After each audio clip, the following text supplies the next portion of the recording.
발표 시작하겠습니다. 제가 가져온 논문은 이제 반복적인 TDCS 자극을 통해서 이제 모터 러닝 상황에서 이제 동시에 TDCS 자극을 주어주는 상황에서 TDCS 효과를 보는 논문입니다.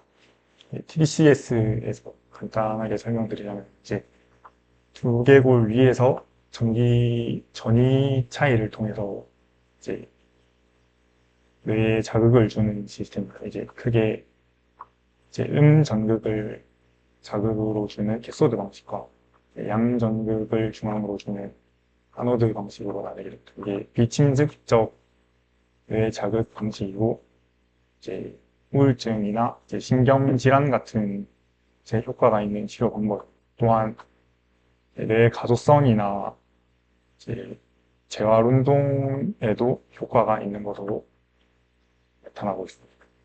이제 이 연구에서는 이제 사람에 직접 적용하는 TDCS 연구와 동물에 적용하는 TDCS의 이제 일렉트로필드 덴시티 차이가 많이 나는 것으로 알고 있습니다. 나타났습니다. 이제 사람의 경우에는 2mA에 이제 1V/m의 일렉트릭 필드 덴시티를 가지고 있었고, 애니멀의 경우에는 그보다 훨씬 높게 최소 5V/m에서 많게는 20V/m로 나타나는 것으로 되었습니다. 이제 또한 이 약한 일렉트릭 필드에 대한 메커니즘이 불확실하다는 게 현재 상황입니다. 그래서 이 논문의 가설은 이제 약한 자극을 이제 지속적으로 주었을 때 인지 뇌 가소성의 향상이 있었다는 이제 인바이트로 논문을 바탕으로 이제 이 저자의 가설은 이제 모터 트레이닝 상황에서 반복적인 약한 자극을 주었을 때 이 모터 트레이닝 상황이 이제 효과적으로 나타나게 된다는 가정입니다. 공식을 보면은 이제 G의 M1 영역에 아노드를 부착하였고 이제 G의 가슴 부분에 캐소드를 부착하였습니다.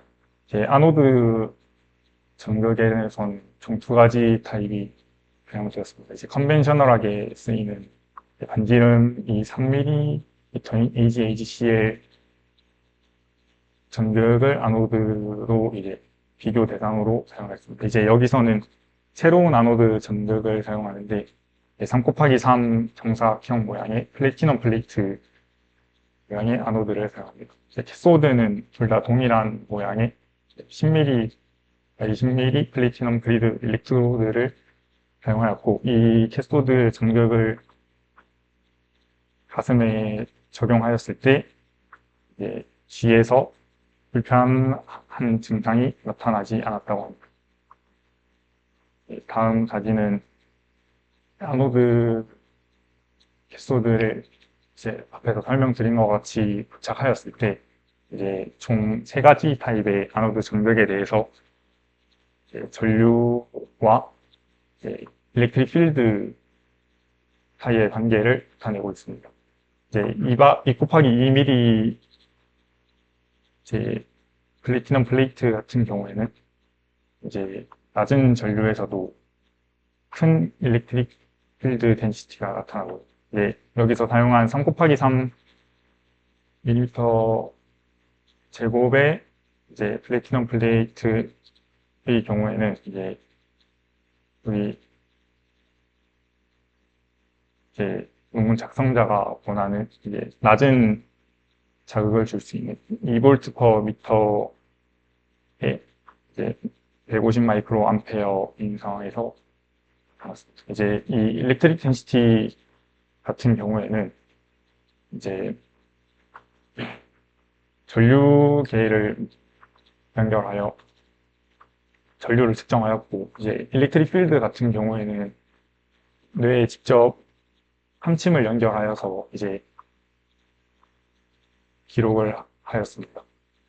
보시면은 두 개의 탐침을 사용하였고, 이제 한 개의 탐침에는 이제 1mm 간격으로 투 채널로 이제 일렉트릭 필드를 감지할 수 있는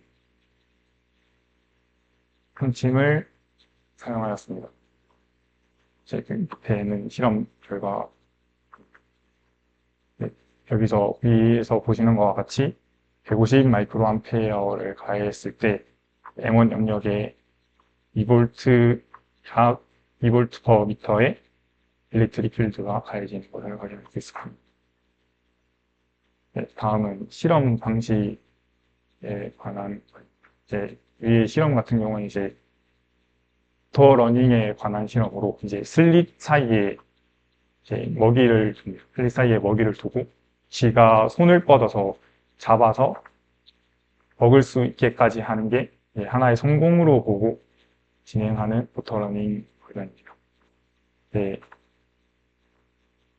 패드 리비텀이라고 이제 자유로운 환경에서 실험이 진행되었고요. 이제 먹이를 주는 것 같은 경우에는 이 챔버 안에서 쥐가 움직였을 때 쥐가 뒤쪽으로 가게 되면은 이제 자동으로 먹이가 조달이 되는 방식으로 사용했습니다.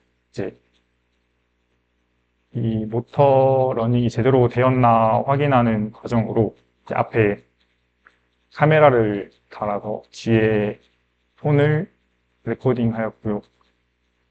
다음으로는 이제 MEP 방식으로 이제 쥐의 앞발에 공극을 달아 활성도를 측정하는 것으로 검증을 하였다고 합니다. 이제 참 컨트롤 동물과 대조를 하여 검증을 또 하였다고 합니다. 이제 동물 실험회 같은 경우에는 이제 5일 동안 핸들링을 진행하였고요. 이제 적응 기간으로 이제 음식을 제한하였습니다. 음식을 제한하는 건 이제 쥐가 약 10% 정도의 체중 감량을 가질 수 있도록 적응 기간을 가졌고요. 그 다음에 이제 설탕 펠렛을 뒤에 설치하여 뒤에 앞뒤로 설치하였고 쥐가 움직일 수 있도록 이제 핀셋으로 조절을 해주었다고 합니다. 그래서 만약에 이제 프론트 판넬 위에 그림에서 보시는 것 같이 프론트 판넬에 이제 손을 뻗었을 경우 쥐가 이제 펠렛을 먹을 수 있도록 허용을 해줬다고 합니다. 쉐이핑 과정으로는 이제 핀셋을 통해서 쥐가 이제 먹이를 잡을 수 있도록 이제 환경을 설정하였고요. 먹이를 잡았을 때 이제 핀셋을 살짝 끌어당겨서 쥐가 꽉 잡을 수 있도록 훈련을 진행하였다고 합니다. 이게 10번 동안 진행을 하여서 이제 쥐가 왼손잡이인지 오른손잡이인지 확인을 하였다고 합니다.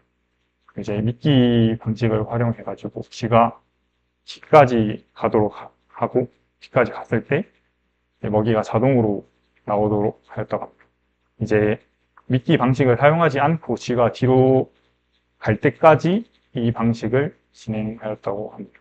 그 다음에 이제 TDCS 전극을 설치하는 이제 수술 과정을 거치고 7일간 회복 기간을 가진 뒤 베이스라인에서는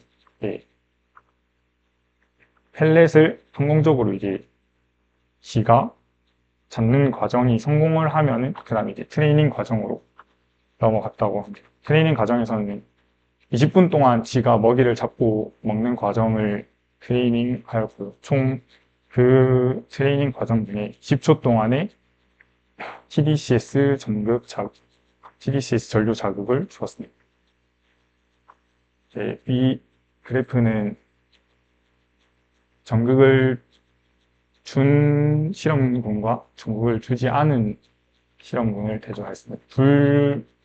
두 집단 모두 TDCS 설치 수술은 진행을 하였고요. 자극을 준 누가는 이제 그림에서 보시는 것 같이 빨간색 그래프 그룹만 자극을 주었습니다. 이제 트레이닝 시간이 지남에 따라서 이제 TDCS 자극을 준 실험군의 경우에는 이제 성공적으로 먹이를 이제 잡아서 입에 넣는 것까지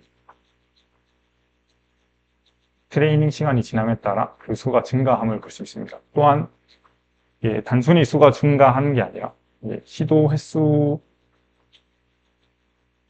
나누기 성공 횟수로 보았을 때도 유의미한 차이가 나타나는 것을 볼 수 있습니다. 하지만 MEP를 분석하였을 때 이제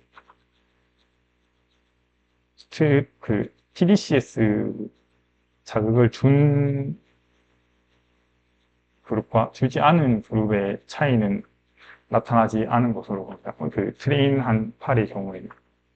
그래서 이 결론으로 보면은 그것을 확인할 수 있습니다.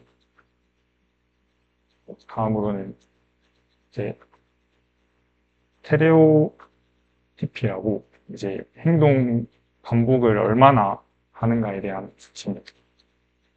이제 오른손 위에 그림을 보시면은 제일 위에 나타나는 게 오른손잡이에 TDCS 자극을 주었을 경우에는 이제 트레이닝 데이와 이제 데이가 지남에 따라 성공 횟수가 유의미하게 증가하는 것을 볼 수 있습니다.